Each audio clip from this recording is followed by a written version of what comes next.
चलो guys, the very first chapter is solid state obviously.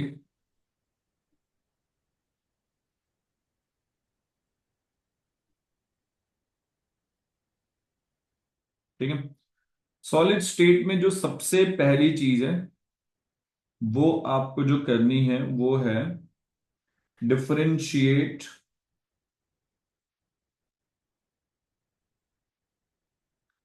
Between isomorphism and polymorphism.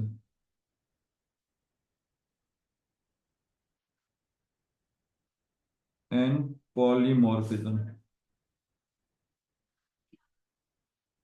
ठीक है। ये 2 mark के लिए पूछा जाता है। जब 2 मार्क के लिए पूछा जा रहा है तो आपको करना है टोटल कितना पता है? 2 मार्क के लिए पूछा जा रहा है, टोटल 4 पॉइंट लिखने रहते हैं। हर पॉइंट का हाफ मार्क मिलता है, आधा मार्क मिलता है। तो ऐसे क्वेश्चन पूछे जाएंगे। 2 मार्क के लिए पूछा जाता है, 4 पॉइंट लिखना, हर पॉइंट आधे मार्क के लिए रहता है, ध्यान में रखना ये। ठीक है ना। सेकेंड वाला, डिफरेंशिएट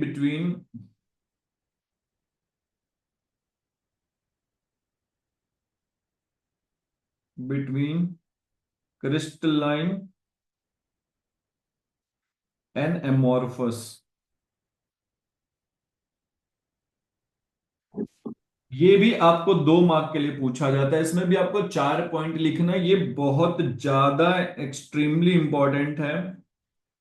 बहुत ज्यादा चांस है कि इस बार के बोर्ड्स में आएगा ये। Difference between crystalline and amorphous solid, है ना। ये क्वेश्चन अच्छे से प्रिपेयर कर लेना। कम से कम 6 पॉइंट प्रिपेयर करके जाना। 6 पॉइंट तुम्हें मिल जाएंगे। अगर तुम्हें नहीं मिल रहा होगा मुझे मैसेज कर देना, मैं तुम्हें 6 पॉइंट भेज दूंगा इस क्वेश्चन के। ठीक है। तो 4 पॉइंट ही लिखना। कभी कभी क्या होता है ना, 5 पॉइंट लिखना थोड़ा सेफर होता है। एक आध पॉइंट अगर गलत हो जाता है तो एग्जामिनर देखता है कि भाई दया करके दे देता है पेपर चेक करने वाला कि चलो 5 पॉइंट लिखा उसने, एक आध गलत होगा। तो कभी भी ना ऐसा क्वेश्चन पूछे जाते तो एग्जैक्ट 4 पॉइंट लिखने के बजाय एक आध पॉइंट ज्यादा लिख दिया करो। वो थोड़ा सा सेंसिबल होता है इस केस में। ठीक है। थर्ड आपको इसमें जो करना है वो एकदम इंपॉर्टेंट है। इसमें जो डिफेक्ट्स वाले पार्ट है ना, क्रिस्टल डिफेक्ट। क्रिस्टल डिफेक्ट्स में अगर मैं बात करूं तो पॉइंट डिफेक्ट, स्कॉचकी और फ्रैंकल, ये तीनों डिफेक्ट बहुत अच्छे से पढ़ लेना। इनके बहुत ज्यादा स्ट्रॉन्ग चांसेस है क्वेश्चन आने के इनके ऊपर। मतलब ये सेकंड एंड थर्ड वाला अंडर एनी कंडीशन छोड़ना नहीं है, इसको बहुत अच्छे तरीके से कर लेना। Crystal defect, point defect, Schottky defect के लिए आता है। ये ज्यादा बड़े क्वेश्चंस नहीं आते हैं। ठीक है। देखो इनको कर लेना बहुत ज्यादा जरूरी है। जानते हो क्यों? क्योंकि इन क्वेश्चंस को ना कंबाइन करके पूछा जा सकता है आपके सेक्शन, सबसे लास्ट वाले सेक्शन में। अभी मैं पेपर में तुम्हें बताऊंगा कि कैसे सेक्शंस होते हैं, क्या उसमें चीजें होती हैं। ठीक है। ये हो गया तुम्हारा 3 सबसे इंपॉर्टेंट क्वेश्चन सॉलिड स्टेट के लिए। अब इसमें एक और चीज ध्यान में रखना है तुम्हें, और वो ये है, ये इसके ऊपर न्यूमेरिकल ज्यादा आते हैं तो इसका डेरिवेशन एक बार देख के रखना है तुम्हें कि derive relationship between molar mass, density, edge length, है ना। इसमें जो बेसिक इक्वेशन तुम्हें पता है इक्वेशन क्या होता है? वो डेंसिटी वाला एक इक्वेशन आता था ना, रो इज इक्वल टू, याद है तुम्हें? N into capital M upon a cube into Avogadro number. Do you remember this equation? ये डेंसिटी का इक्वेशन है। इसके ऊपर न्यूमेरिकल बहुत पूछे जाते हैं, बेसिक न्यूमेरिकल पूछे जाते हैं। यहां पर एन का मतलब क्या होता है? एन इज नंबर ऑफ, कोई बताएगा? Number of atom. Effective number of atom. ये सिंपल क्यूबिक में नंबर ऑफ एटम 1 होगा। बॉडी सेंटर्ड क्यूबिक में कितने होते हैं? 2 होते हैं, राइट ना। फेस सेंटर्ड क्यूबिक में टोटल कितने होते हैं? 4। 4। ठीक है। एक चीज ध्यान में रखना कि ए का वैल्यू यहाँ पे सेंटीमीटर में लेना है, एम तुम्हारा जो मास है वो ग्राम में लेना है ना, मोलार मास है वो ग्राम में लेना है। इसके ऊपर न्यूमेरिकल्स बहुत ज्यादा पूछे जाते हैं, तो be very careful with numericals, okay. इसका मैं बताऊंगा कौन से न्यूमेरिकल टेक्स्ट बुक्स, एक बार देख लेना, ठीक है। ये तीन एकदम एकदम वाले हैं, मतलब करने ही करने हैं, ठीक है ना। एंड चौथा लॉन्ग आंसर टाइप में आ सकता है, फिफ्थ वाला, वो है क्यूबिक सिस्टम, ठीक है ना। क्यूबिक सिस्टम में जो पैकिंग एफिशिएंसी होती है ना, पैकिंग एफिशिएंसी वो भी देख लेना, ठीक है। Packing efficiency of simple cubic, body centred cubic, ये दो दो मार्क के लिए छोटू से डेरिवेशन होते हैं, और ये करना क्यों जरूरी है मैं तुम्हें बता दे रहा हूं, बीसीसी एंड एफसीसी कर लेना। ये करना क्यों जरूरी है, इसको ना ब्लेंड करके पूछा जाता है। ब्लेंड करके क्या होता है मैं बताता हूं तुम्हें, पेपर जब हम डिस्कस कर, अभी दिखाऊंगा पेपर, तो उसमें ब्लेंडिंग वाला फंडा तुम्हें समझ में आ जाएगा कि क्या एग्जैक्टली है, ठीक है।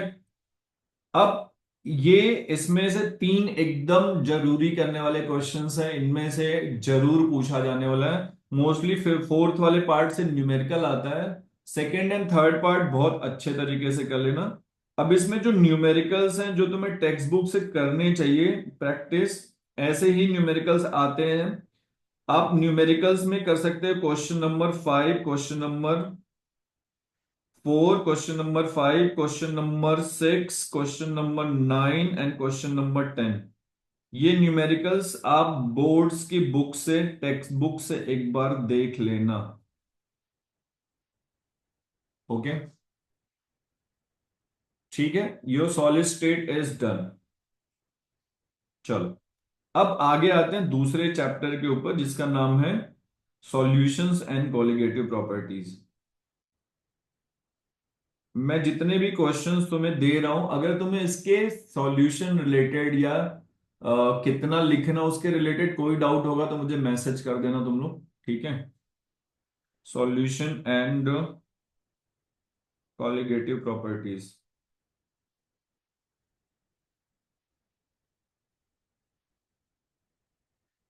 चलो इसमें देखते हैं।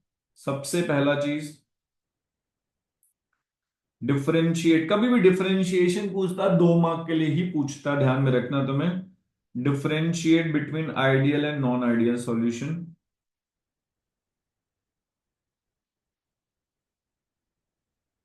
Between ideal and non ideal solutions, ये पहली चीज तो मैं ध्यान में रखनी है, ठीक है। दूसरा क्वेश्चन है ना, मतलब वो तो छोड़ना ही नहीं है भाई, वो ये है, डिस्क्राइब रॉल्स लॉ। देखो रॉल्स लॉ जब भी आपको पूछा जाएगा, ध्यान में रखना, आपको ये लॉन्ग आंसर वाले ही क्वेश्चन होते हैं फॉर नॉन वोलेटाइल। अगर बस रॉल्स लॉ पूछा हुआ तो तुम्हें दोनों करना पड़ेगा, इसको प्रॉपर तुम्हें मिल जाएगा। नॉन वोलेटाइल ज्यादा पूछा जाता है, तो पूरा उसके इक्वेशन तक जाना और उसका ग्राफ बनाना मत भूलना। ये रॉल्स लॉ का जो ग्राफ है वो मत भूलना किसी भी केस में, ये ध्यान में रखना, ग्राफ छोड़ना नहीं है, मार्क्स आधा कट जाएगा उससे, ठीक है।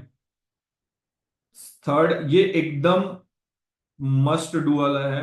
फिर नेक्स्ट वाला भी एकदम करना ही करना है, that is describe Henry's law. Henry's law के या तो लॉ पूछेगा, देखो अगर रॉल्स लॉ पूछ रहा है तो हेनरी का न्यूमेरिकल पूछेगा, तो हेनरीज लॉ के न्यूमेरिकल्स एक बार देख लेना है तुम्हें। Describe Henry's law and it's numerical, इसके ऊपर जो न्यूमेरिकल्स हैं वो आपको कर लेने होते हैं, इसके ऊपर न्यूमेरिकल्स पूछे जाते हैं बोर्ड्स में, तो थोड़ा सा इस चीज पे ध्यान रखना तुम्हें, ठीक है ना। फिर नेक्स्ट आता है, छोटू छोटू डेफिनेशंस आते हैं, वो आता है define hypertonic hypotonic and isotonic solutions.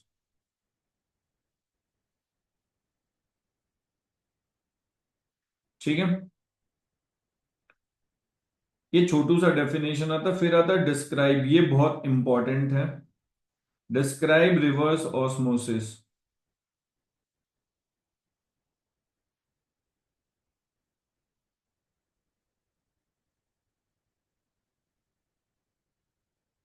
Osmosis, describe reverse osmosis, ये फंडा ध्यान में रखना, ये बहुत क्रूशियल है, इसको हम छोड़ नहीं सकते हैं। अब apart from this one, ideal non ideal बता दिया मैंने, है ना। उसके बाद ये भी एकदम छोटू से एक एक मार्क वाले डेफिनेशंस आते हैं, है ना। वो डेफिनेशन आ जाएगा तुम्हारा, कौन सा वाला पता है? Lowering and boiling point elevation. Boiling point elevation, इसके लॉन्ग आंसर्स में भी आ सकते हैं। एंड इट्स कांस्टेंट, अगर ये कांस्टेंट पूछ रहा है तो एक मार्क के लिए पूछता है कि डिफाइन क्रायोस्कोपिक कांस्टेंट या डिफाइन इब्यूलोस्कोपिक कांस्टेंट, तो चुपचाप एक लाइन लिख के भाग जाना है। लेकिन कभी कभी इसका lowering and boiling point elevation का डेरिवेशन भी आता है, वो एक बार देख लेना ध्यान से। ठीक है, वो कर लेना, वो बहुत जरूरी है, कर लेना एक बार। तो ये तुम्हारा हो गया रिवर्स ऑस्मोसिस। एंड ऑस्मोसिस भी इसमें एक बार देख लेना, बट रिवर्स ऑस्मोसिस ज्यादा पूछा जाता है, पाई वाला इक्वेशन होता है ना, pi is equal to C R T वाला इक्वेशन, ये एक बार देख लेना। ठीक है, अब उसमें ना एक डेरिवेशन है जो कई बार पूछा जाता है, अगर तुम ध्यान से देखोगे तो एक डेरिवेशन होता है अल्फा वाला, एक डेरिवेशन होता है। ठीक है, अल्फा का एक डेरिवेशन होता है, वो तुम्हारे ग्रुप में मैं डाल देता हूं अभी, वो डेरिवेशन एक बार देख लेना। ठीक है, डेरिवेशन ऑफ अल्फा वाला, ये मैं तुम्हारे ग्रुप में भी डाल दूंगा कि क्या है ये बेसिकली। मतलब एक सिंपल सा डेरिवेशन होता है, अगर मैं तुम्हें बताऊं तो एक मिनट रुक जाओ।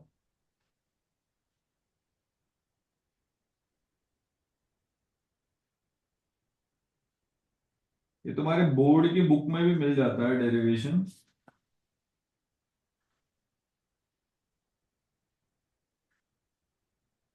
Alpha is equal to i minus one upon n minus one, ये डेरिवेशन जो है ये 2 मार्क के लिए पूछा जाता है,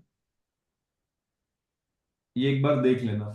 तुम्हें हर गाइड में मिल जाएगा, सब जगह पे मिल जाएगा। अगर तुम्हें कहीं पे भी इसमें कोई प्रॉब्लम आ रही हो तो मुझे बता देना प्लीज। इस इक्वेशन का डेरिवेशन बहुत इंपॉर्टेंट है, बहुत ज्यादा इंपॉर्टेंट है। ठीक है ना। कभी कभी ये भी पूछ देता है कि went of factor degree of dissociation से कैसे रिलेटेड है ना, ऐसे भी क्वेश्चन पूछ सकता है कि वो went of factor with degree of dissociation, इस फॉर्म में भी पूछ सकता है, तो सेम ही चीज, हाँ, कोई अलग नहीं है उसमें। इसके बेसिस पे ये पूछ सकते हैं। अब इसमें जो न्यूमेरिकल्स हमें करने हैं वो होने वाले हैं तुम्हारे, क्वेश्चन नंबर 5 ले लेना, 6 ले लेना, 13, 14, 15। ठीक है ना। और मतलब फिफ्थ वाला तो बहुत क्रूशियल है, सिक्स वाला एकदम क्रूशियल, 13 वाला तगड़ा क्रूशियल है ना। बाकी इसके अलावा मतलब 9 भी देख सकते हैं, 9, 10, 11 भी देख लेना, बट ये तीनों एकदम क्रूशियल टाइप वाले हैं, इनको ध्यान से अपने को करना है। ठीक है, चलो आगे बढ़ते हैं। Your solution is done. Let's move towards next chapter which is ionic equilibrium. जितने क्वेश्चंस दे रहा हूं भाई उसको बहुत ध्यान से कर लेना, भूलना मत, हाँ, काम बन जाएगा तुम्हारा। आयनिक इक्विलिब्रियम में सबसे पहले छोटे डेफिनेशन से शुरू कर लेते हैं। पहला आएगा तुम्हारा type of electrolytes and degree of dissociation, describe करके आता है, डिस्क्राइब टाइप्स ऑफ इलेक्ट्रोलाइट्स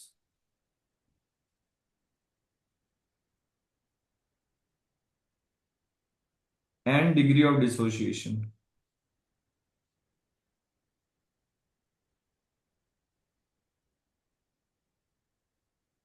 ठीक है, मैंने इसे type of electrolyte, any answer कोई दे सकता है? टाइप ऑफ इलेक्ट्रोलाइट का सीन क्या है इसमें?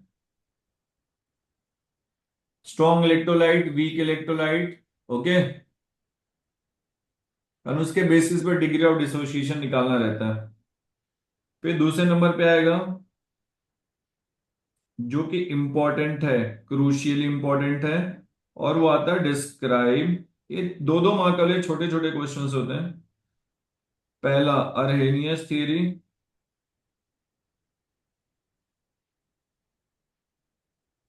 दूसरे नंबर पे आता है ब्रॉन्स्टेड लाउरी थ्योरी,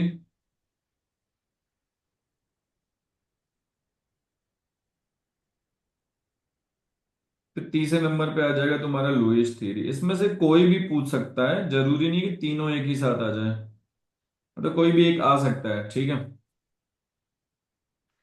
उसके बाद नेक्स्ट वाला एकदम करके जाना है, बहुत क्रूशियल है, and that is Ostwald dilution for weak acid and weak bases. पूरा इक्वेशन इसका, Ostwald dilution law for weak acids and weak bases. ये स्किप मत करना, बहुत इंपॉर्टेंट है। देन आगे आ जाएगा आपका relationship between pH and pOH.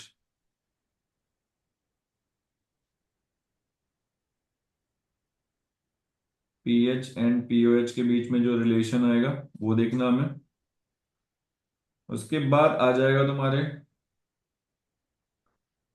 Type of salt. ठीक,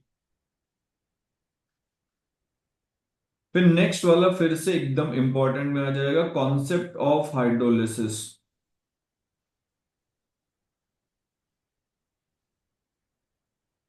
इसको बहुत अच्छे तरीके से देख लेना, कॉन्सेप्ट ऑफ हाइड्रोलिसिस वाला जो फंडा है यहाँ पे।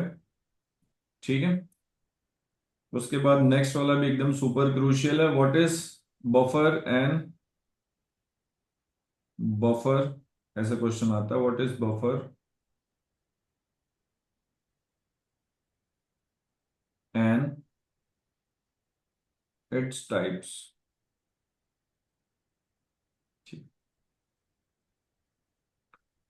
बफर एंड इट्स टाइप से ज्यादा इंपॉर्टेंट जो रहता है वो क्वेश्चन होता है कि what is buffer action and its application. ये ज्यादा क्रूशियल हो जाता है, व्हाट इज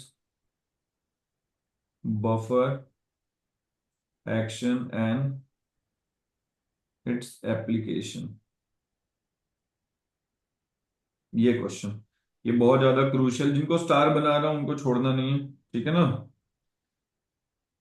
अब इसमें बच गए न्यूमेरिकल्स। देख लो न्यूमेरिकल्स क्या है जो तुम्हें करने हैं भैया। उसमें से क्वेश्चन नंबर 4 का ये कर लेना, नाइन्थ कर सकते हो, ये कर सकते हो। फिर क्वेश्चन नंबर 3 का, क्वेश्चन नंबर 3 का कर सकते हो तुम नाइन्थ। टेंथ, टेंथ वाला बहुत क्रूशियल है, टेंथ वाले को ध्यान से कर लेना भाई। फिर और कर सकते हो सेवेंथ वाला, सेवेंथ वाला भी बहुत क्रूशियल है, इसको भी देख लेना एक बार। एंड क्वेश्चन नंबर 4 में एक और हम कर सकते हैं, ये वाला भी कर सकते हैं और ये वाला भी कर सकते हैं, ये दोनों थोड़े से क्रूशियल हैं, इनको देख लेना अच्छे से। ये सब न्यूमेरिकल्स एक बार कर लेना। अगर तुम्हें किसी भी जगह पे लग रहा होगा कि न्यूमेरिकल नहीं आ रहा, प्रॉब्लम है, तो मैं करवा दूंगा सारे के सारे। पहले जो बता रहा हूं उनको प्रिपेयर करके रखो। न्यूमेरिकल चाहिए होगा मेरे भरोसे छोड़ दो, अपन कर लेंगे तुम्हारे फिजिक्स के पेपर के बाद। मैं करा दूंगा क्लास में, मेरे साथ में ही कर लेना, प्रिपेयर भी कर लेना। ठीक है? ओके, एक चीज रह गया मेरे से, I am really sorry for that. अभी मेरे दिमाग में है ना? कॉमन आयन इफेक्ट, ये इंपॉर्टेंट में आता है ना। और solubility and KSP relation, solubility and KSP relation. Okay. Waiting list ही खत्म नहीं हो रही, वेटिंग लिस्ट खत्म हो जाती तो अच्छा रहता। तो ये भाई हो गया तुम्हारा ये चैप्टर खत्म, ठीक है ना। आगे बढ़ते हैं, थर्मोडायनामिक्स की तरफ चलते हैं। ठीक है, थर्मोडायनामिक्स की तरफ बढ़ते हैं भाई।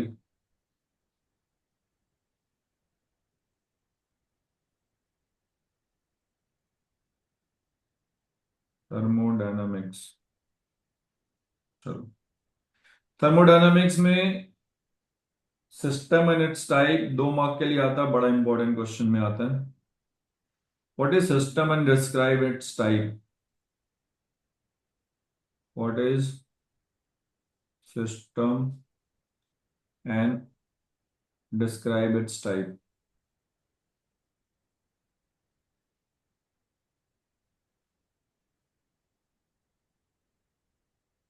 ओके, सिस्टम और सिस्टम के जितने भी टाइप्स हैं वो डिस्क्राइब करना, 2 मार्क के लिए आता है, बहुत क्रूशियल क्वेश्चन है। दूसरा वाला भी एकदम इंपॉर्टेंट में आता है, define state function and path function, define state function and path function. ठीक है, अब तक मैंने जितने भी चैप्टर्स इसमें कवर किए, जो इंपॉर्टेंट्स बता रहा हूँ वो सारे इंपॉर्टेंट सीबीएसई में भी आते हैं। जितने लोग भी सीबीएसई के यहाँ पे बैठे हुए हैं उनको भी मैं बता रहा हूँ कि जो चैप्टर्स हमारे सिलेबस के हैं, ये ही इंपॉर्टेंट क्वेश्चंस हैं जो मैं तुम्हें बताते जा रहा हूँ। तो थोड़ा उनको ध्यान में रखना तुम्हें। थर्ड वन इज, ये स्टार्ट के जो तीनों क्वेश्चंस मैं तुम्हें दे रहा हूँ बहुत इंपॉर्टेंट में से एक है। What are the properties of system.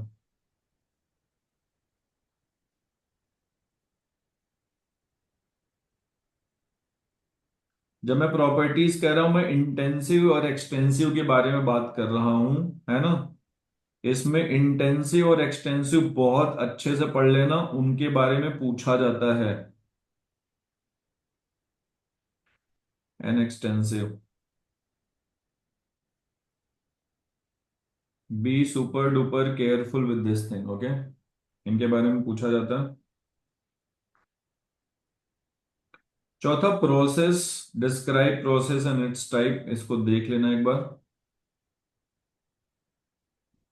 And its types. Next वाला फिर से इंपॉर्टेंट की कैटेगरी में आ जाएगा, describe nature of work as well as nature of heat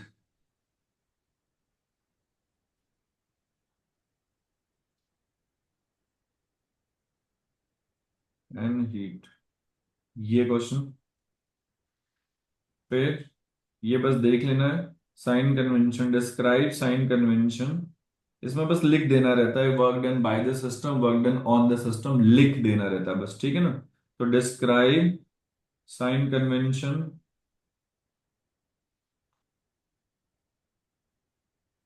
ठीक है ना, W and Q, W and Q के लिए साइन कन्वेंशन।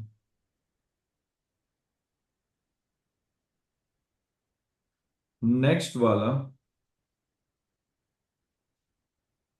है derive expression for pressure volume work done. देखो, प्रेशर वॉल्यूम वर्क डन बोल रहा है, तो तुम्हें चुपचाप W is equal to minus P external delta V वाला इक्वेशन निकालना, राइट। ये वाला सिंपल सा इक्वेशन निकालना। नेक्स्ट वाला जो मैं बोल रहा हूं, इसको करके ही जाना भाई, ये पक्का आने वाला है ना। एन मैक्सिमम वर्क वाला है इक्वेशन, है ना। देखो, मैक्सिमम वर्क को ऐसे भी लिख सकता है कि V1 से V2 तक एक्सपेंशन हुआ है, ऐसा लिख सकता है। मैक्सिमम वर्क डन का डेरिवेशन पक्के से करके जाना, ये आने वाला ही है, पक्का आएगा। डिस्क्राइब कॉन्सेप्ट ऑफ, इसको अलग स्टेटमेंट में पूछ सकता है बट यही होता है मैक्सिमम वर्क डन। ठीक है ना। इक्वेशन क्या होता है, W max is equal to -2.303 nRT log V2/V1, right ना। इसको P1 P2 वाले इक्वेशन में भी लिखना ध्यान से, हाँ। ये डेरिवेशन छोड़ना नहीं है कैसे भी, ये करके ही जाना है। कभी कभी मैक्सिमम वर्क डन पूछ सकता है, या फिर पूछ सकता है work done from P1, work done from V1 to V2 ऐसे भी पूछ सकता है। ये टर्म्स में भी आ सकता है, V1 to V2 ऐसे भी लिखा हुआ आ सकता है। बट ये करके जाना, ये छोड़ना मत, ये पक्का आएगा, ठीक है। नेक्स्ट वन, थर्मो काफी अच्छे वेटेज का चैप्टर है तो थोड़ा ध्यान दे देना। ठीक है ना। Internal energy and first law of thermodynamics, ये भी स्टार क्वेश्चन तुम्हारा। Describe internal energy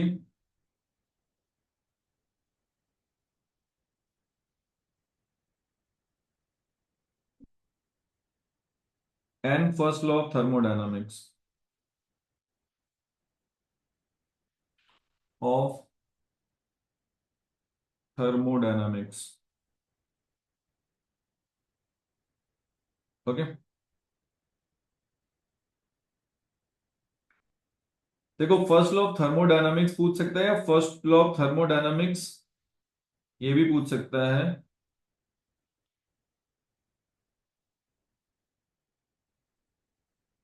thermodynamics for different processes, for different process, ये भी पूछ सकते हैं भैया तुमसे। ठीक है। अब छोटे छोटे वाले ये भी इंपॉर्टेंट है, ये एक एक लाइन वाले आंसर्स में आते हैं, कभी कभी एमसीक्यूज के साथ में इसको मिक्स करके दे देता है, तो ध्यान रखना है। डिस्क्राइब, ये छोटी छोटी डेफिनेशन एक एक मार्क के लिए आते हैं। इंथैल्पी ऑफ, इसका माइक ऑन है भाई, बंद कर लो please. Aryan sir, enthalpy of fusion, enthalpy of vaporisation,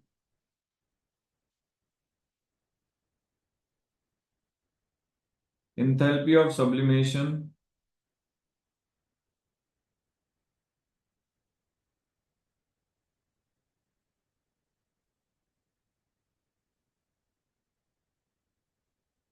enthalpy of atomisation,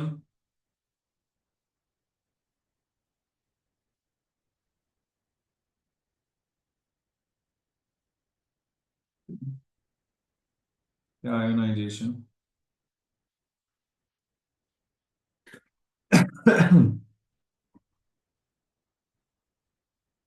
ठीक है। ये छोटे छोटे डेफिनेशंस आते, एक एक मार्क के लिए आते, तो ये मतलब घूमते टहलते याद कर लोगे तुम, है ना। उसके बाद तुम्हारा आएगा एक इंपॉर्टेंस में, उसके बाद तुम्हारा एक इंपॉर्टेंस में आ जाएगा।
चलो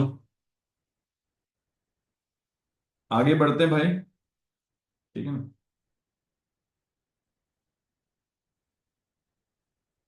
ये है describe thermo chemistry and it's equation.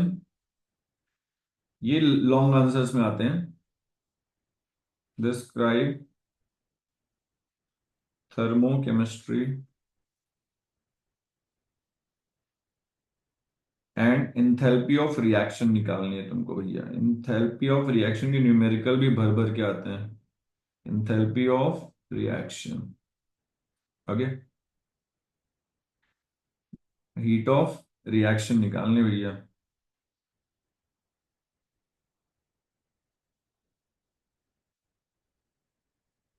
ये वाला, ये काफी इंपॉर्टेंट में आता है। और इसके बाद एक और बहुत क्रूशियल में आएगा भाई, और वो है तुम्हारा bond enthalpy and Hess law with example.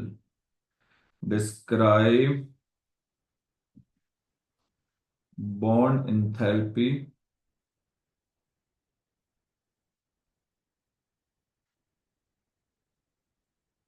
And Hess law. छोड़ना मत भाई, हेस लॉ को आता ही है विथ एग्जांपल। हेस लॉ के न्यूमेरिकल्स भी पूछे जाते हैं। और सबसे लास्ट में ये वाला ले लेते हैं, spontaneity and gives energy. Describe spontaneity and gives energy. इसको मिक्स करके आ सकता भाई। ठीक है, ध्यान में रखना इसके। यार 3 लोग वेटिंग लिस्ट में आ चुके हैं भैया, क्या चल रहा है। इसके बाद इसके न्यूमेरिकल्स, न्यूमेरिकल्स में थर्मोकेमिस्ट्री वाले न्यूमेरिकल्स ज्यादा आएंगे। इसके न्यूमेरिकल्स मैं कराऊंगा तुम्हारे फिजिक्स के बाद। वो मैं क्लास में कराना चाहूंगा ताकि तुम्हें फ्रेशली याद भी रहे, तो जाके कर लो चुपचाप शांति से। इसके न्यूमेरिकल्स स्पेशली बॉन्ड एनर्जी और हीट ऑफ रिएक्शन वाले, bond energy and heat of reaction वाले क्वेश्चन बहुत पूछे जाएंगे तुम्हें। Equation, heat of atomization, heat of formation देके हीट ऑफ रिएक्शन पूछेगा, ऐसे क्वेश्चंस पूछे जाते हैं। ठीक, तो ये खत्म हो गया तुम्हारे। थोड़ा सा बड़ा चैप्टर था कंसिडरिंग, तो उसी हिसाब से हम लोगों ने इसको। Now the next is electrochemistry. Chapter number 5 is electro. ठीक है ना, इसमें देख लो।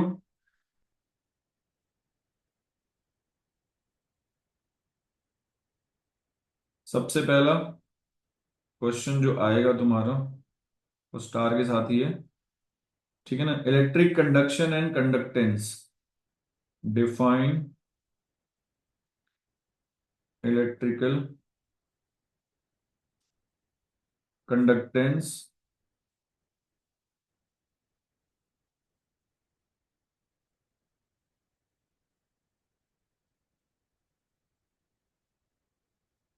Molar conductance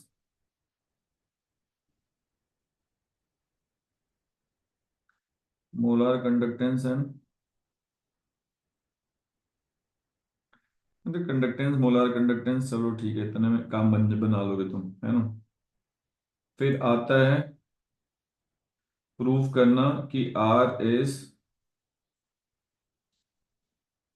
inversely proportional. ठीक है, वो छोड़ दो, जान दो, वो तो इसमें आ जाएगा। इसको करोगे तो उसमें कवर हो जाएगा फिर ये। सेकंड क्वेश्चन,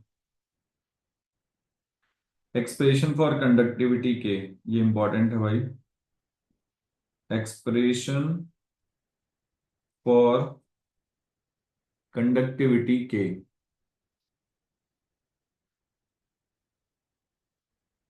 फॉर कंडक्टिविटी के। रुक जाओ भाई, मेरे को करा लेने दो। ठीक है ना, फिर एक बार वापस मोलार कंडक्टिविटी, ये 3 स्टार मार लेना भाई, पक्का करके जाना। मोलार कंडक्टिविटी है ना, एंड रिलेशन बिटवीन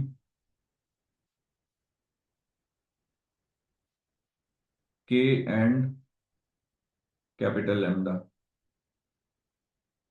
फिर फोर्थ वाला भी 3 स्टार है, कॉलरॉस लॉ है, बहुत इंपॉर्टेंट है। डिस्क्राइब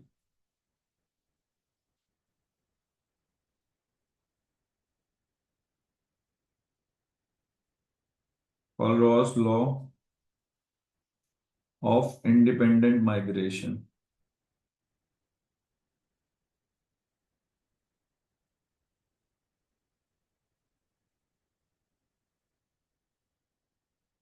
ये कर लेना।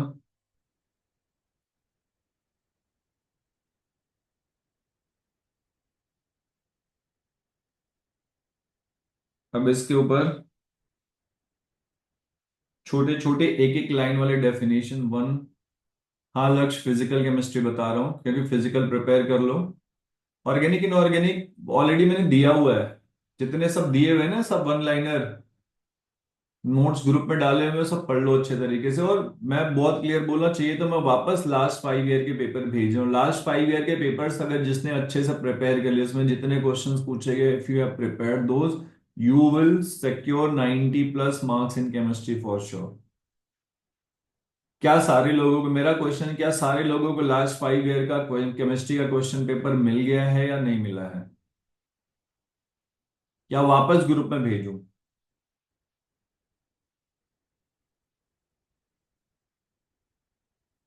अरे बता दो सर कुछ। वो 1-2 मार्क, सर वो 1-2 मार्क्स वाले और ये प्रेफरेंस भेज दो ना, मॉडरेटर प्रेफरेंस।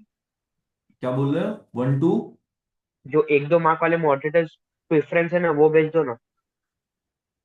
1 2 मार्क वाले? मॉडरेटर प्रेफरेंस क्वेश्चन जो इम्पोर्टेंट वाले, मॉडरेट टेस्ट के हिसाब से सब वो। पूरा ही एक बार वापस भेज लो ना। फिर से पूरा भेज देता हूँ, आज फिर से एक बार भेज देता हूँ। लास्ट 5 ईयर के क्वेश्चन पेपर्स पूरे प्रिपेयर कर लो। मैंने जितने भी क्वेश्चंस मैं यहाँ पे मेंशन कर रहा हूँ, इनके सारे आंसर्स तुम्हें ऑलरेडी मैंने पीडीएफ भेजे हुए हैं। वो नवनीत का 21 ऑलरेडी मैंने भेजा हुआ, तो सब आंसर उसमें मिल जाएंगे। मैं वापस रिपीट करके बोलूंगा, तुम्हें कहीं पे किसी भी क्वेश्चन का आंसर तुम्हें नहीं मिल रहा होगा, या कोई न्यूमेरिकल तुम्हें लग रहा होगा मेरे को नहीं पता, मेरे को मैसेज कर दो भाई, मैं सॉल्व करके भेज दूंगा। वैसे मेरा प्लान ये है कि फिजिक्स का एग्जाम खत्म होगा तो मैं न्यूमेरिकल्स और डेरिवेशंस प्रैक्टिस कराऊंगा, खुद मेरे साथ में बैठ के ही प्रिपेयर कर डालना, तो जाके एग्जाम में याद भी रहेगा, लिख देना। बाकी जो छोटे छोटे हैं, जो डेरिवेशंस वाले हैं, थोड़े से याद करने वाले, वो तो कम से कम एटलीस्ट याद करके रखना है तुम्हें। ठीक है, चलो आगे बढ़ते हैं। मैं भेज देता हूँ, वापस पेपर भेज दूंगा मैं।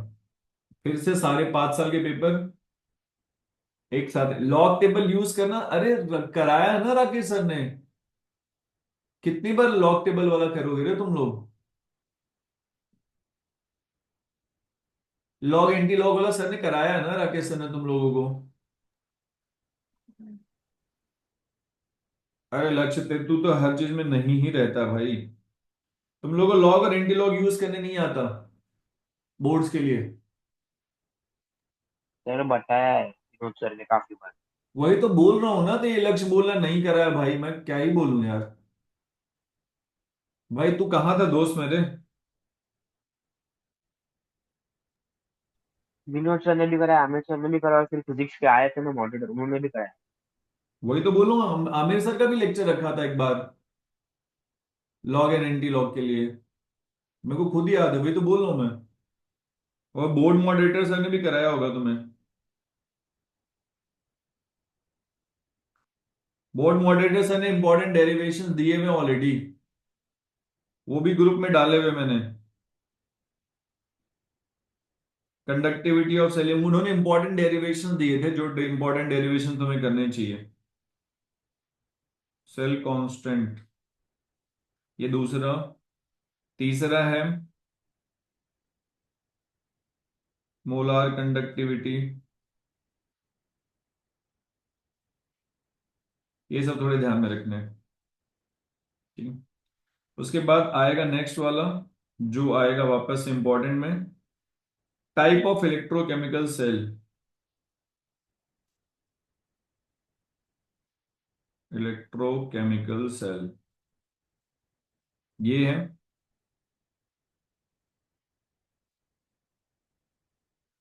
फिर आएगा तुम्हारा, ये भी इंपॉर्टेंट में आता है भैया, electrolytic cell with example, describe electrolytic cell with example. ठीक है, ओके।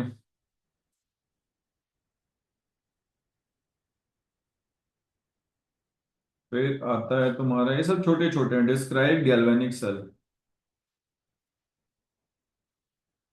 एक चीज ध्यान में रखना, इसमें जो डायग्राम वाले नोट्स मैंने दिए ना तुम्हें कि डायग्राम्स, उसमें स्टैंडर्ड हाइड्रोजन इलेक्ट्रोड और लेड एक्यूमुलेटर के डायग्राम बहुत अच्छे से पढ़ लेना भाई। गैल्वेनिक सेल, है ना।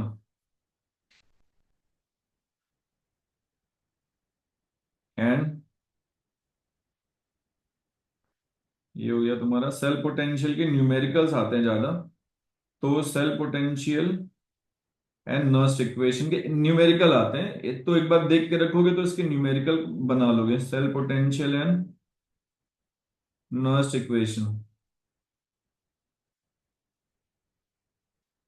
इसके न्यूमेरिकल्स पूछे जाते हैं। उसके डेरिवेशंस में उतना अपने को जाने की जरूरत, ठीक है ना। और उसके बाद फिर से एक आता इंपॉर्टेंट लॉन्ग आंसर का डेरिवेशन है ये, relation between between standard cell potential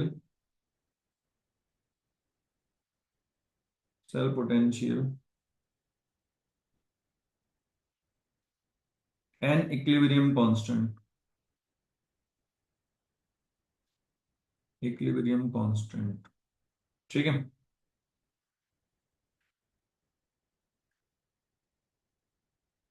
standard hydrogen electrode का डायग्राम ध्यान में रखना भैया, स्टैंडर्ड हाइड्रोजन इलेक्ट्रोड एक बार पढ़ लेना, and its working as a cathode, working as a anode, है ना।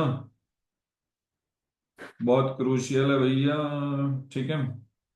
उसके बाद देख लेना है तुम्हें,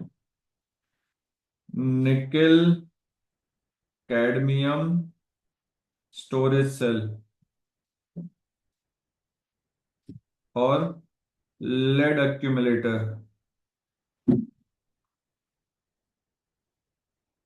ये ध्यान दे देना एक बार, ठीक है। ये चैप्टर तुम्हारा खत्म हो गया। इसके न्यूमेरिकल्स करेंगे हम, इसमें न्यूमेरिकल्स नस्ट इक्वेशन के ऊपर और सेल पोटेंशियल वाले ही पूछे जाते हैं, वो मैं कराऊंगा, छोड़ देना तुम, इसके पहले ये सब सारी चीजें करनी है। फिर हम लोग करने जा रहे हैं भैया केमिकल काइनेटिक्स वाला फंडा। देख लो जरा केमिकल काइनेटिक्स क्या कह रहा है। केमिकल काइनेटिक्स में जिनको स्टार किया है, जिनको पास होने के लफड़े हैं ना वो स्टार की वाला क्वेश्चन जरूर कर लेना, ठीक है ना। एक बार type of electrochemical cell send कर दोगे प्लीज, जिसमें सब fuel cell, nickel cadmium cell etcetera हो। यस यस यस, साहिल कर दूंगा, वैसे तेरे को मिल जाएगा, टेक्स्ट बुक में भी मिल जाएगा ये, बट मैं भेज देता हूँ, कोई नहीं। चलो केमिकल काइनेटिक्स में average rate of chemical, describe average rate of chemical reaction.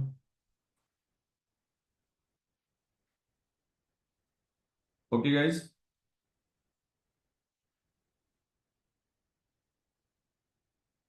What is instantaneous rate, ये सब छोटे छोटे आते हैं,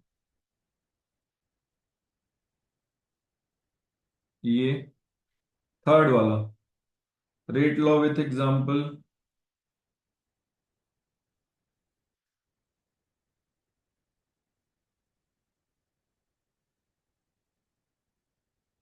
ओके। फोर्थ वाला आ गया तुम्हारा, सबसे पहला वाला मोस्ट इंपॉर्टेंट क्वेश्चन आ गया तुम्हारा, एंड ये है तुम्हारा order of the reaction, describe order of the reaction.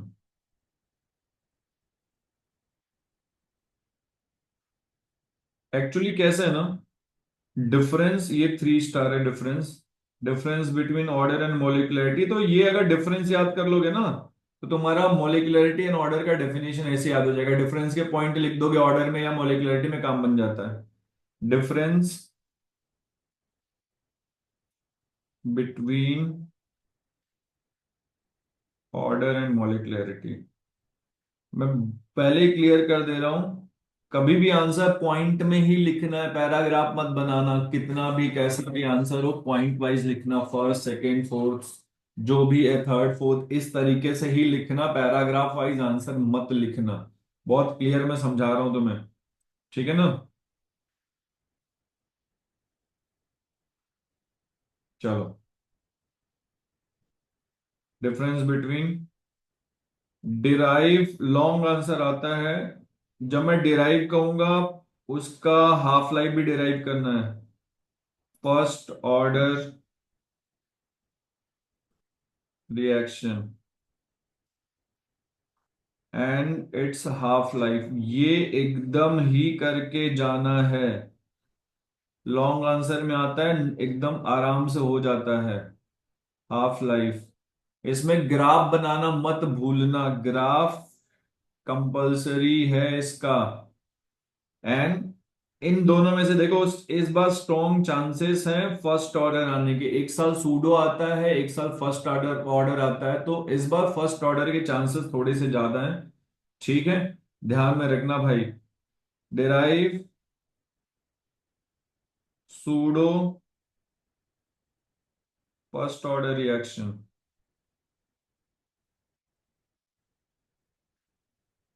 Zero order का छोटा सा डेफिनेशन पूछता है, ये तीनों बहुत क्रूशियल है। जीरो ऑर्डर डेफिनेशन ओनली, छोटू सा आ जाता है। Difference between order and molecularity पक्का ही करना है, मतलब ये आता ही आता है, ठीक है ना। Pseudo first order and it's graph, graph मत छोड़ना, मैं पहले बता रहा हूं, ग्राफ छोड़ोगे मार्क्स कटेगा इसमें। ग्राफ बहुत ज्यादा क्रूशियल होते हैं फर्स्ट ऑर्डर के लिए भी, है ना। उसके बाद इसमें एक और इंपॉर्टेंट आता है, describe and what are the, describe क्या, what are the effect of catalysis on the rate of reaction. What are the effect of, बेटी की तबीयत कैसी है, अभी ठीक है, सही है ना। मम्मा इनको टाटा कटा गए, अच्छा, कटा गया ना, अभी ठीक है ना। फिर से प्लास्टर लगाए। हाँ हाँ, बोला थोड़े दर्द रहेगा थोड़े ऐसे। ठीक। Catalyst on the rate of reaction, ये कर लेना भैया। इसके बाद इसके जो न्यूमेरिकल्स हैं, इसके न्यूमेरिकल्स में भाई देख लेना, ठीक है ना। हाफ लाइफ वाले numericals and first order numericals, ये ज्यादा पूछे जाते हैं। ओके, तो ये पूरा का पूरा तुम्हारा फिजिकल केमिस्ट्री है। जिनको पास होने का टेंशन है वो स्टार बने हुए क्वेश्चंस कर लेना, जिनको स्कोर्स करना है वो जितने क्वेश्चंस मैंने मेंशन किए फिजिकल के लिए वो प्रिपेयर करना उनको, ठीक है। इसमें इतने क्वेश्चन देख के डरो मत, कुछ कुछ के आंसर एक एक दो दो लाइन के हैं, तो हो जाएगा प्रिपेयर। ठीक है, मेरी बात समझ में आई सारे लोगों को। अब जरा एक बार 2024-23 के पेपर देख ले एक बार, देखा तो होगा ना तुम लोगों ने। रुको, मैं पेपर वापस से भेज दे रहा हूं भाई।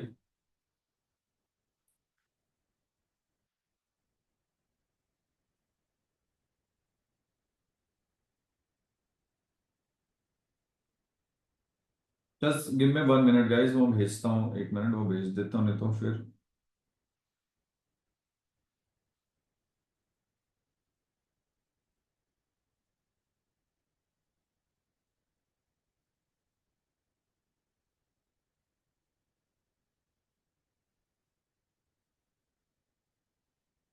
SB 1 2, पहले सब SB को भेजता हूँ फिर नीट को भेजता हूँ। फिर से मैंने भेज दिया, देख लो एक बार, मिल गया ना?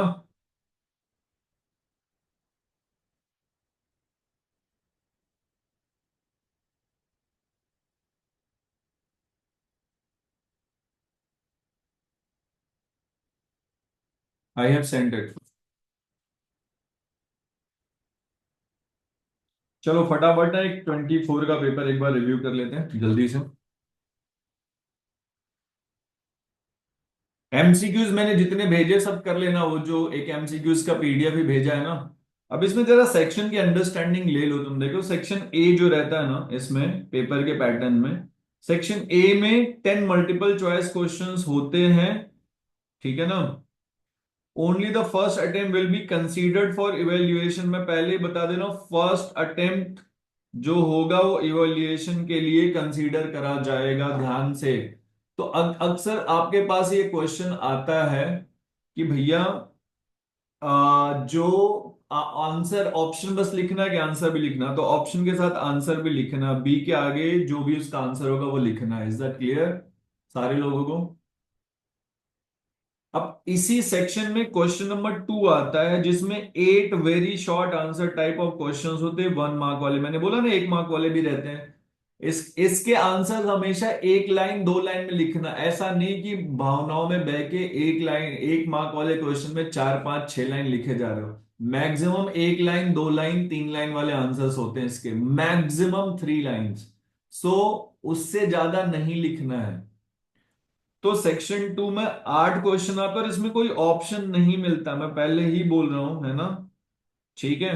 तो सेक्शन ए तुम्हारे ऑप्शंस कैरी नहीं करता है, वो सारे के सारे तुम्हें करने ही होते हैं। इसमें ज्यादा लिखने में मत जाना, एक ही मार्क के लिए लिखना है।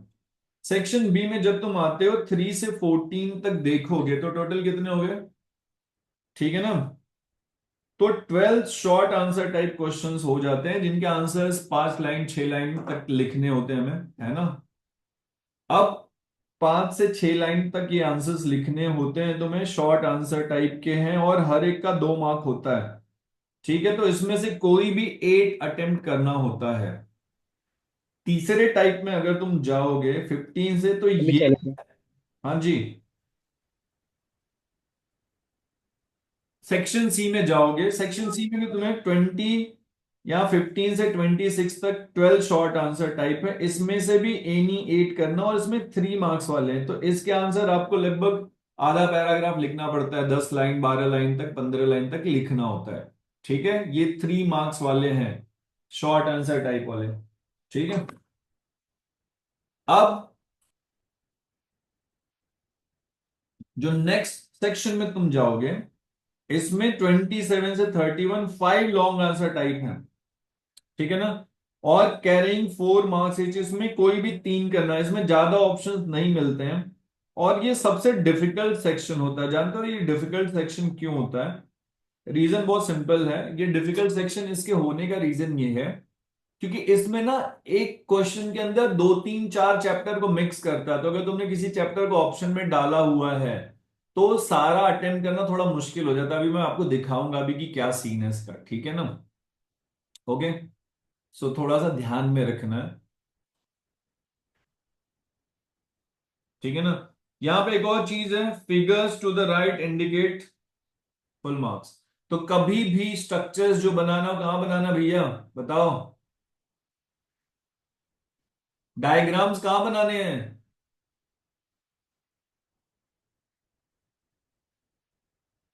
ठीक है, लिखा हुआ है, इंग्लिश पढ़ लेना पढ़ लेना, ठीक है। चलो देखो, इसमें जब सबसे पहला सेक्शन अगर तुम देख रहे हो ना, जैसे ये दिया हुआ Cr+3 कैटायन का, तो मैं स्पिन होनी है। तो जो भी आंसर होगा उस आंसर के साथ साथ आपको वो भी लिखना है जो आगे उसके लिखा हुआ है, जो भी एग्जाम्पल उसका आंसर हो, फॉर एग्जाम्पल, ठीक है। ध्यान में रखना है ये चीज, उसके ऑप्शन के साथ में लिखना है वो चीज, ठीक है। क्लियर है ये? थोड़ा ध्यान में रखना है। और इसमें बहुत ध्यान से ये मत कर देना कि पहले ए लिख के फिर उसको काट के फिर बी लिख देना, फिर सी लिखते रहना। इसको बहुत ध्यान से करना, कोई इसमें ज्यादा लोड नहीं लेना तुम्हें। अब इसी में जब तुम नीचे आओगे, मैंने बोला ना ये एमसीक्यूज, इसमें ऑप्शन नहीं है। अभी देखो, ये देखो लिखा हुआ ना, name of metal nanoparticle use to remove E coli bacteria from water. A green chemistry का क्वेश्चन है, ग्रीन केमिस्ट्री में नैनो पार्टिकल वाला फंडा बहुत ध्यान से पढ़ना, वहां से ही क्वेश्चन आएगा, ठीक है ना। यहां पे right the name of reduction product form when ethyl cyanide is treated with sodium and alcohol. अब ये रिडक्शन प्रोडक्ट लिखना है, तो अब इसमें आपको क्या करना होगा, चुपचाप रिएक्शन लिख देना।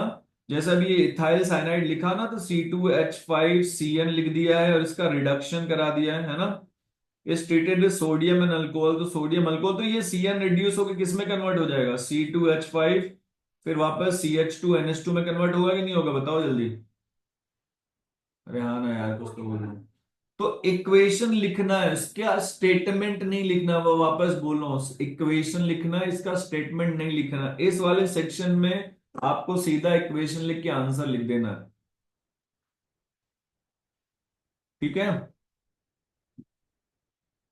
इसमें सीधा यहां से यहां तक इक्वेशन लिखना, यहां पर आंसर जो भी है वो लिख देना। इफेक्टिव एटॉमिक नंबर्स का कैलकुलेट करना, इसका कैलकुलेशन शो करना, जो भी एक दो लाइन लिखोगे ना, फॉर्मूला लिख के करोगे, तो उसको पूरा लिख के कर लेना प्रॉपरली, सीधे आंसर नहीं लिखना।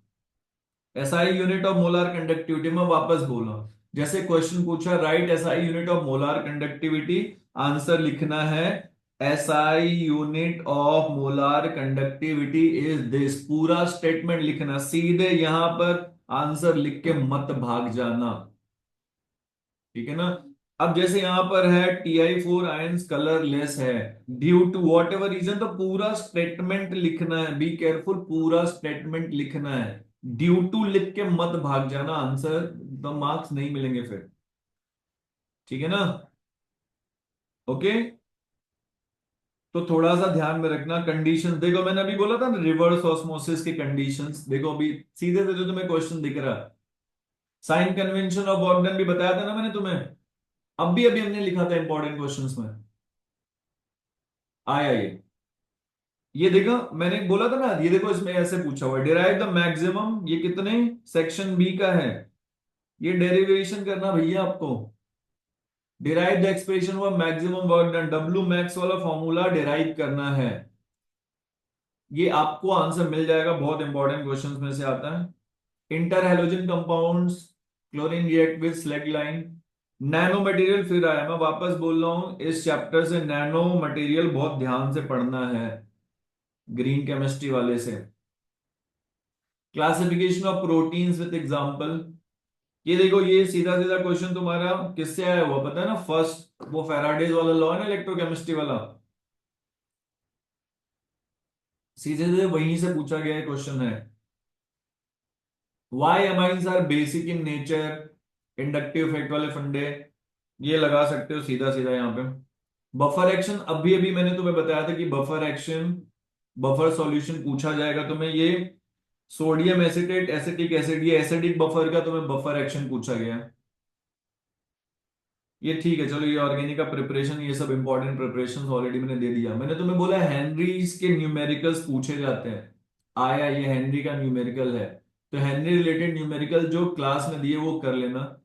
देखो पॉलीमर में नाइलॉन 6 नाइलॉन 66 की प्रिपरेशन हर साल आती है, एक साल नाइलॉन 6 आई है तो अगले साल, अब इस साल 2024 में नाइलॉन 6 आई थी, तो तुम्हें पॉसिबिलिटी है कि नाइलॉन 6,6 आएगा, ब्यूना ऐसा आ सकता है, ब्यूना आर आ सकता है, ठीक है, वो सब आ सकते हैं तुम्हारे पास। लेंथेनाइट कॉन्ट्रैक्शन एक कांस्टेंट क्वेश्चन है, हर साल ही आता है, ठीक है ना। तो लेंथेनाइट कॉन्ट्रैक्शन, अच्छा इस सेक्शन में आप देख रहे होगे कि क्वेश्चन जो पूछा जा रहा है आगे वाला वो भी उसी चैप्टर से है, लास्ट वाले सेक्शन में ऐसा नहीं होगा, वो चेंज होगा थोड़ा सा। ये देखो मैंने अभी भी बताया था तुम्हें, याद है मैंने बोला था डेंसिटी वाला इक्वेशन बहुत क्रूशियल है, उसका डेरिवेशन करना बहुत ज्यादा जरूरी, देखो दिख गया क्वेश्चन, सीधे सीधे दिख गया तुम्हें।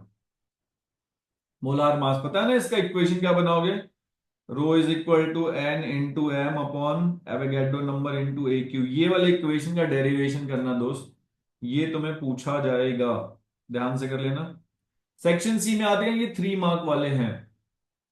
ऑस्मोटिक प्रेशर, मैंने अभी भी बोला था कि ऑस्मोटिक प्रेशर वाला, molar mass of solute from osmotic pressure बोला था, pi is equal to CRT वाला इक्वेशन तुम्हें करना है, या pi is equal to n by VRT वाला इक्वेशन करना, एन की जगह सब्स्टिट्यूट कर देना, मोलार मास आ जाएगा। ये नेम्ड रिएक्शंस है, ऑलरेडी मैंने तुम्हें नोट्स में भी लिखवाया हुआ कि ये सब बहुत ज्यादा इंपॉर्टेंट रिएक्शंस में से एक है, नेम्ड रिएक्शंस है। फिर से देखो, कंबशन ऑफ मीथेन पूछा है, मैंने बोला heat combustion of enthalpy of formation से heat of combustion, heat of reactions वाले न्यूमेरिकल, ये मैं तुम्हें कराऊंगा तुम्हारे फिजिक्स के एग्जाम के बाद। ऐसे बहुत सारे क्वेश्चंस प्रैक्टिस करा दूंगा, याद रहेगा, फ्रेशली जाकर लिख दोगे आराम से बोर्ड में। ये सब इथाइल ब्रोमाइड के ऊपर सिल्वर नाइट्राइट, ये सब तुम्हें जो मैंने नोट्स दिए ना रिएक्शन की प्रिपरेशन, उसमें सब में मिल जाएगा। वो तो पूरा ही करना, उसमें कोई टाइम पास मत कर लेना, ठीक है ना। रेट लॉ इक्वेशन है, rate law for the reaction, ये फर्स्ट ऑर्डर वाला इक्वेशन है जो तुम्हें करना है, इसमें रेट लॉ इक्वेशन बनाना है। अब एसिडिक स्ट्रेंथ, आयनिक कैरेक्टर, थर्मल, ये ब्लॉक पी ब्लॉक वाले क्वेश्चंस है, एसएमपी ब्लॉक वाले। वुल्फ किस्नर रिडक्शन, ये भी मैंने तुम्हें बोर्ड्स के लिए सुपर इंपॉर्टेंट रिएक्शंस में से एक करा के दिया हुआ है। Werner theory of coordination, Werner theory तुम्हारा मोस्ट इंपॉर्टेंट होता है, वो हर साल पूछा जाता है, तुम्हें भी आएगा। इलेक्ट्रोकेमिकल सीरीज अभी मैंने बताया, और उसके दो एप्लीकेशन, ये रिएक्शंस है, ये सब तुम्हें मिल जाएंगे इसमें करे हुए इंपॉर्टेंट कन्वर्जेंस में से। मैंने अभी भी बताया था Lowry Bronsted theory, pH and pOH के बीच का रिलेशन, देखो आया है क्वेश्चन 2024 में, ठीक है ना। पोटेशियम डाइक्रोमेट का प्रिपरेशन, K2Cr2O7 और KMnO4, ये दोनों बहुत अच्छे तरीके से कर लेना एक बार। अब आते हैं सेक्शन डी, सबसे डिफिकल्ट सेक्शंस में से एक आता है। देखो कन्वर्जन, देखो अब इसमें क्वेश्चन में कन्वर्जन कैसे किया, 27 में कन्वर्ट द फॉलोइंग, ठीक है ना। अब देखो, अब इसमें कन्वर्ट, ये कन्वर्जन दिया हुआ ऑर्गेनिक का है, टू यूजेस ऑफ नियॉन, चलो नियॉन आ गया भाई, तो क्या मिक्स कर दिया, कोई समझ पा रहा है क्या मिक्स किया गया इसमें? ऑर्गेनिक को मिक्स कर दिया किसके साथ में? P block. हाँ, पी ब्लॉक के साथ मिक्स कर दिया। अब देख ऐसे, ये मैंने बोला था अभी तुम्हें बहुत इंपॉर्टेंट में से आता है, एक्सटेंसिव है एंजाइम्स। अब देखो इसमें क्वेश्चंस क्या क्या आ रहे हैं, मजा ही आएगा तुम्हें देख के। एक आ रहा है एक्सटेंसिव इंटेंसिव थर्मो से, दूसरा थर्मो से आया, फिर एंजाइम आ गया यार, फिर ट्रांस यूरेनियम एलिमेंट आ गया डीएनए ब्लॉक का, ठीक है ना। ये देखो मैंने तुम्हें बोला था ना, न्यूमेरिकल्स आते हैं डेंसिटी वाले question, edge length and density के ऊपर, टाइप ऑफ क्यूबिक लैटिस। इसमें तुम्हें एन का नंबर निकालना होता है, एन का वैल्यू 1 होगा कि 2 होगा कि 3 होगा कि 4 होगा, बेस्ड ऑन दैट तुम्हें सेल का वो मिलता है कि भाई किस टाइप का सेल है। अब राइट केमिकल रिएक्शन और द प्रिपरेशन ऑफ पॉलीएक्रिलोनाइट्राइल, पैन, ये तुम्हारा पॉलीमर उठा दिया, मिक्स कर दिया। नैनो साइंस डाल दिया तुम्हारा ग्रीन केमिस्ट्री से, ये कर दिया तुम्हारा एस ब्लॉ अरे सॉरी, इससे सॉलिड स्टेट से, तो इसमें 3 चैप्टर मिक्स कर दिए। तो अब एक चीज ध्यान में रखना है कि ऐसा तूफानी मत करना, नहीं मिलता स्कोर। कुछ लोग क्या करते हैं, 29 का एक पार्ट ये लिख दिया, तो 30 का ये वाला दूसरा वाला रहा, तो 30 का उधर लिख देते हैं, है ना। मुझे पता है तुम्हें टैलेंट दिखाओगे, बट ऐसे पे मार्क्स नहीं देते वो लोग। तो ऐसे में ना कभी कभी ट्राई वो करना कि चलो एक ना ऐसा ऐसा क्वेश्चन उठाना है तुम्हें जिसमें ज्यादा दो आ रहे हो अच्छे से, और एक खराब भी आ रहा होता है ना, तो मिल जाता है, ठीक है। मेरी बात समझ में आ रही तुम्हें? जैसे डेरिवेशन वाला, अब जैसे मेरे को 29 और 30 में पूछा जाए कि आप क्या करोगे भाई, तो मैं बोलूंगा कि मैं इसका डेरिवेशन, देखो मैंने बोला ना फर्स्ट ऑर्डर का, देखो half life first order reaction पूछा हुआ है, राइट। फिर लेड एक्यूमुलेटर, देखो मैंने अभी भी बोला लेड एक्यूमुलेटर आ गया, डिस्चार्जिंग। स्ट्रक्चर ऑफ पॉरोक्सी, तो मैं क्या करूंगा ना, ये इस पे ज्यादा ध्यान दूंगा क्योंकि इसमें एक डेरिवेशन है, मेरे को ढंग से मार्क्स मिल जाएंगे। लेड एक्यूमुलेटर के बारे में सेल रिएक्शन लिखनी है, और ये लिखना है, इसमें न्यूमेरिकल सॉल्व करना। न्यूमेरिकल में अगर मेरी कैलकुलेशन मिस्टेक हो गई तो गड़बड़ हो सकती है, तो मैं ये क्वेश्चन उठाऊंगा। अब ये तुम्हारा आ गया ज्योमेट्री वाला कोऑर्डिनेशन कंपाउंड का, NaCl4 और NaCl। अब इसको मिक्स कर दिया ऑर्गेनिक के साथ में, समझ में आ रही बात? तो इसीलिए सेक्शन डी थोड़ा सा डिफिकल्ट सेक्शंस में से एक होता है, क्योंकि उसमें अलग अलग चैप्टर्स की बहुत सारी चीजें क्या करते हैं लोग, मिक्स कर देते हैं, ठीक है। मैं वापस बोल रहा हूँ जाते जाते, लास्ट 5 ईयर का क्वेश्चन पेपर जिस बंदे ने प्रिपेयर कर लिया है उसका 90% से ऊपर मार्क्स बड़े आराम से आ जाएगा। और इसमें जितने इंपॉर्टेंट क्वेश्चन दिए वो करो, ठीक है। इनऑर्गेनिक की जो भी उसमें क्वेश्चंस डाले हुए हैं, मेथड्स ऑफ प्रिपरेशन, कन्वर्जन, वो सब प्रैक्टिस करके रखो बहुत अच्छे तरीके से। वो हर साल चेंज होते रहते हैं। नेम्ड रिएक्शन जितनी इंपॉर्टेंट मार्क करके दी मैंने, अल्डोल, कैनिजारो, ये सारे के सारे एक बार ढंग से करके रखना है तुम्हें, ठीक है। और अगर कभी भी किसी को कोई ऑर्गेनिक के इंपॉर्टेंट क्वेश्चंस वाले पीडीएफ भी प्लीज रीसेंड कर देना। मैंने भेजा था ना बेटा, मैंने भेजा था ना एक पूरा बना के।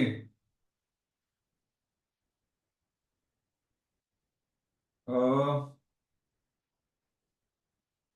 एक तो मैं इतनी सारी चीजें तो मैं भेज चुका हूं।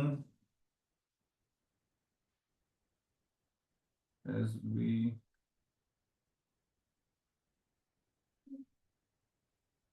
बाप रे डॉक्यूमेंट ही इतने सारे हैं भाई।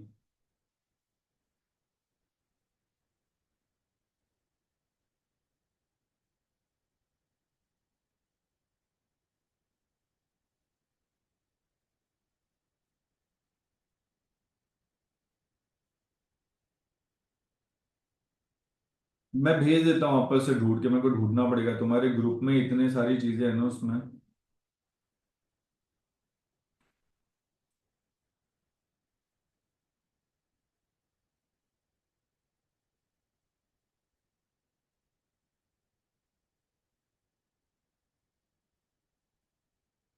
मैं भेज देता हूँ बेटा, ठीक है। सर इंग्लिश का भी एक ऑनलाइन लेक्चर रखवा दो ना, answer framing, language and length of answer, ये सब पता। अरे भाई तो इंग्लिश का लेक्चर इतने रखवा तो रहा हूँ, 1 मिनट रुक जाओ। शीतल मैम, शीतल मैम, कितने, मैं बोला तो था जिसको लेक्चर चाहिए फोन। सर नहीं, अभी आया नहीं है। अच्छा शीतल मैम का वीक ऑफ है। अरे यार, चल ठीक है रखवाता हूँ, आ रहा हूँ। बट तो मैं तो बोल रहा था सबको यार कि जितने लेक्चर चाहिए, ऑनलाइन चाहिए ऑफलाइन चाहिए, रखवा के खत्म करो। ठीक है सर। ठीक है। तू एक काम कर, सुन तू ना, वैशाली मैम को या शीतल मैम को कॉल कर ले, अगर उनसे कनेक्ट नहीं हो रहा तो मेरे को कॉल कर ले। और आज ही रखवा ले, आज रखवा ले, कल रखवा ले। मैं सारे लोगों को बोल रहा हूं, तुम्हें किसी भी सब्जेक्ट का और लेक्चर चाहिए, चाहे कंप्यूटर साइंस का चाहिए, चाहे इंग्लिश का चाहिए, सीधा शीतल मैम को कॉल करो। मैं उनको क्लियर इंस्ट्रक्ट किया हुआ कि 4 बच्चों को भी चाहिए तो लेक्चर रखना है। क्या ये क्लियर है सबको?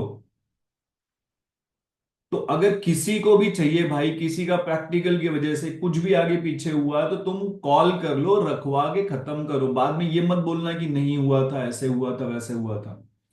अभी वापस हमने इंग्लिश के 2-3 दिन लेक्चर फिर तो रखे थे ना आरव, तो अटेंड किया था वो सारे? नहीं सर, वो अटेंड नहीं कर पाया था इसलिए। अरे यार तो करना चाहिए था, अभी तो रखा था, कल परसों में भी तो रखा था सब लेक्चर भर भर के। ठीक है सर, देखता हूँ। तो एक बार कॉल कर ले, मैम से बात कर ले, उनसे रिक्वेस्ट कर, वो करवा देंगे। मैं सारे लोगों के लिए चीज बोल रहा हूँ, ठीक है। तो ये पीडीएफ अभी डाल देता हूँ, मैं ऑर्गेनिक का भी भेज दूंगा बेटा, ठीक है। चलो, take care guys, bye bye, thank you so much. मैं बाकी ग्रुप में डाल दूंगा आगे के लेक्चर्स का। चलो, सर ये पीडीएफ भी भेज देना। हाँ ये अभी भेजता हूँ, चलो, ठीक है, थैंक यू।